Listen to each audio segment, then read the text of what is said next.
Last week we did a comparison, it's really more of a contrast of the Nagaoka 4x5 wooden field camera and the Toyo 45 CF carbon fiber field camera.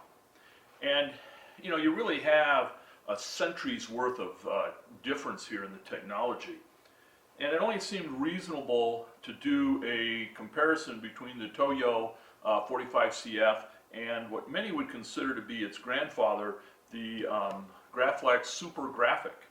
So we spent most of yesterday shooting the video and editing it and getting it all ready to go, and we realized that frankly it had gotten pretty boring. It was about 15 minutes long. It had kind of turned into a tutorial on using either of these cameras, and yet it didn't quite get into enough detail to really be a user's guide. And like I say, it was just boring. Our original intention was to give you a high level, more of a philosophical overview of these two cameras. Because frankly, anything you can do with one, you can do with the other, with one exception that I'll get to here in a minute. So let's step back and just see how similar they are and why you may want one over the other. The Super Graphic was introduced in 1956, was in production until the early 70s.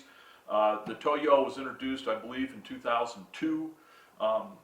However, when you start looking at the cameras, you're going to see that the Toyo is basically a carbon copy, I mean that literally, a carbon copy of the Super Graphic. They're both about 180 by 200 by 100 millimeters. The last one, they're folded up. They both fold and unfold fundamentally the same way. The Toyo weighs in at about 1.6 kilograms. That's about 3.5 pounds. The Super Graphic is just over 2 kilograms and about 4.6 pounds. So there's about a pound difference in weight. Now, if I was really worried about a pound or two, I'd be laying off the pizza for a month.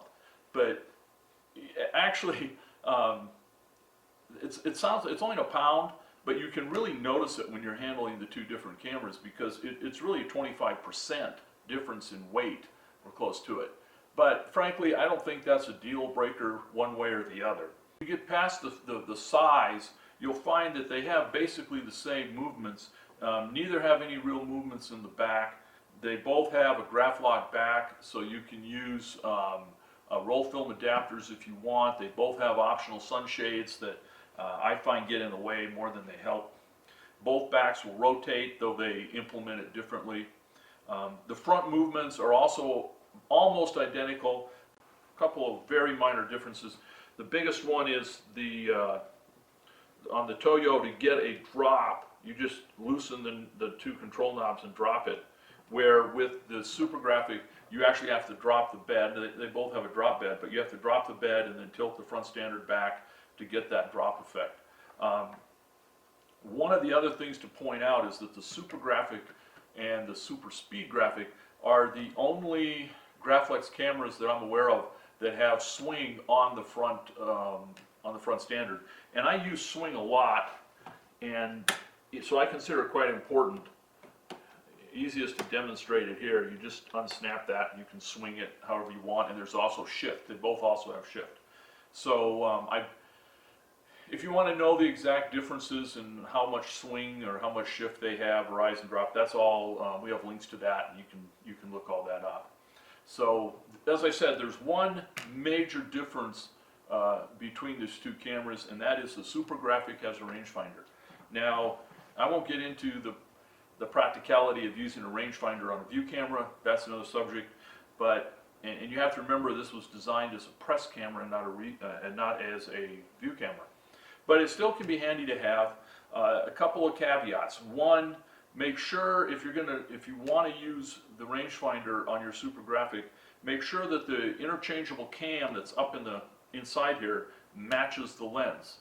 You also have to make sure that the infinity stops are set in the right place. This one is all matched and set up, and it is amazingly accurate. The other benefit of this rangefinder, on the top here there's a scale and a needle. I don't know if you'll be able to see it, but you can dial in your focal length, and it will give you an approximation for your depth of field. which can be handy.